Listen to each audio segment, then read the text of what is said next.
अस्सलाम वालेकुम। आज हम बात करेंगे शिद्दत के 42 एपिसोड के बारे में। तो वीडियो शुरू करने से पहले हमारे चैनल को सब्सक्राइब कर लीजिए अगर अभी तक आपने नहीं किया, ताकि हमारी हर न्यू वीडियो आप तक पहुंच सके। यहाँ पर सुल्तान बहुत ज़्यादा गुस्से में होता है और वो अपने लॉयर के पास आता है और कहता है कि मुझे किसी भी तरीके से ये केस जीतना ही है, मैं उसे बिल्कुल भी तलाक देने नहीं चाहता हूँ और मैं ऐसा कुछ भी नहीं हूँ। जब लॉयर ये बातें सुनता है तो कहता है कि उन्होंने आप पर जो इल्ज़ामात लगाए हैं उसकी बुनियाद पर तो हम कैसे ये सब कुछ कर सकते हैं कि आप उसके साथ रहें, वो अपनी मर्ज़ी की खुद मुख्तार है। सुल्तान कहता है कि उसके घर वालों ने जिस तरह मुझे जलील किया और घर से निकाला, मैं ये सब कुछ भूला नहीं हूँ। जिस तरह वो मुझे अपने कदमों में लाए थे, मैं भी उन्हें अपने कदमों में लाकर ही रखूँगा।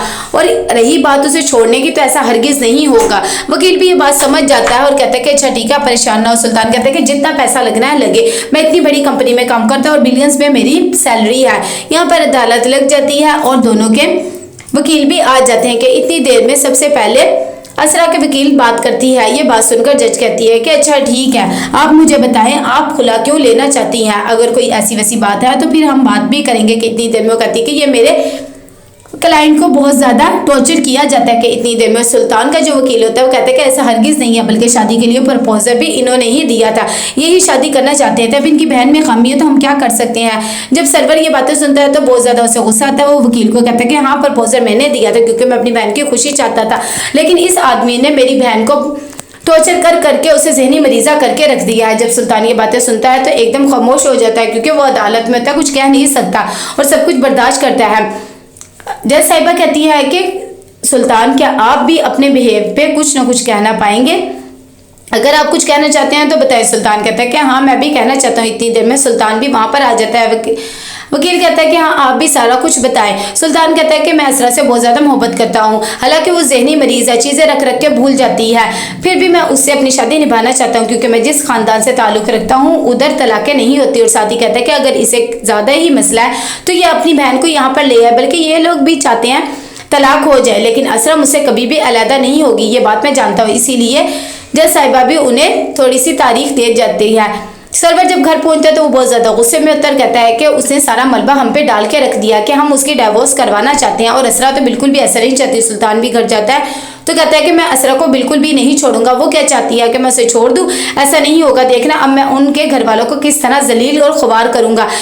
यहाँ पर असरा भी बहुत ज़्यादा परेशान होती है। उसे सुल्तान का बिहेवियर याद आता है जब वो अपनी तारीफ़ें करता था और सिर्फ यही कहता था कि दुनिया में वही ठीक हो सकता है। सुल्तान कहता है कि उन्होंने मेरे पे इल्ज़ामात लगाए थे ना, मुझे पागल साबित करने की कोशिश करी ना, अब देखना उनकी बहन को मैं किस तरह पागल साबित करूँगा और उन्हें सारी दुनिया के सामने बताऊँगा कि उनकी बहन कैसी है। तलत आती है मनान के पास और आकर कहती है कि प्लीज़ आप सुल्तान को समझाएं, ये सब बातें जज्बाती हैं और इस तरह नहीं करना चाहिए। वो अपनी बहन को बैठा सकते हैं अगर। मनान को भी गुस्सा आ जाता है और कहता है कि अगर वो बैठा सकते हैं तो बैठा दें, वैसे भी उनकी बहन नफसियाती है और मेरा सुल्तान तो बहुत शानदार है और मैं तो उसकी दूसरी शादी भी कर सकता हूँ कि इतनी देर में। तलत को वो सब याद आता है जब इतना जुल्म किया जाता था, मनान उस पर करता था, लेकिन सुल्तान कहता था कि अगर आप ठीक होती तो ये सब कुछ होता ही ना। उसे ये सब बातें अंदर से बहुत ज़्यादा चुभती है, लेकिन खैर वो कुछ नहीं कर सकती क्योंकि उसके आगे पीछे कोई नहीं होता और वो खामोश हो जाती है।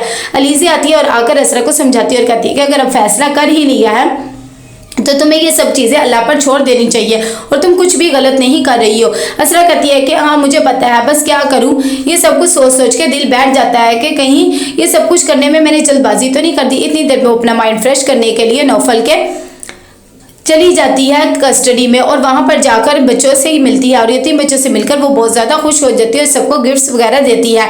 अलीज़ा भी असरा को इस तरह देखकर खुश हो जाती है और वो भी नौफल से मिलने के लिए उसके कैबिन में जाती है कि इतनी देर में वहाँ पर नौफल भी आता है। चांदनी जैसी असरा को देखती है तो उसे कहती है कि मैं तो बहुत ज़्यादा खुश हूँ, मैं तो आपसे मिलना ही चाहती थी क्योंकि आप सुल्तान की वाइफ है ना। ये सब बातें देखकर नौफल भी खामोशा हो जाता है और उसे कहता है कि मैंने सब कुछ सुना है, क्या वो आपके साथ बहुत ज़्यादा अच्छा रहता है कि सुल्तान आपकी बहुत केयर करता है? कि इतनी देर में भी वो बातें कर ही रहती है कि असरा बेचारी खामोशी हो जाती है क्योंकि वो उसे सब अजियतें याद आ जाती है। ये बातें सुनकर अलीज़ा कहती है कि ये तो हमें ही पता है कि वो किस तरह का और किस तरह का नहीं है। जब चांदनी उसकी तारीफ़ें करती है तो असरा कहती है कि हाँ वो बहुत ही अच्छा बोलते हैं और सब उनकी ही गुन गाते हैं। कि इतनी देर में यहाँ पर प्रीज़े भी आ जाती है। प्रीज़े को जब पता लगता है कि सुल्तान की बीवी है तो वो भी एकदम हक्की बक्की रह जाती है, लेकिन खैर वो भी हाल चाल पूछती है और खामोश हो जाती है। दूसरी तरफ नौफल कहते हैं कि मुझे ये सब कुछ पता लगा आपके केस के बारे में, तो क्या ये सब कुछ सच है? ऐसा भी क्या हो गया है कि आप उनसे खुला ले रही हैं?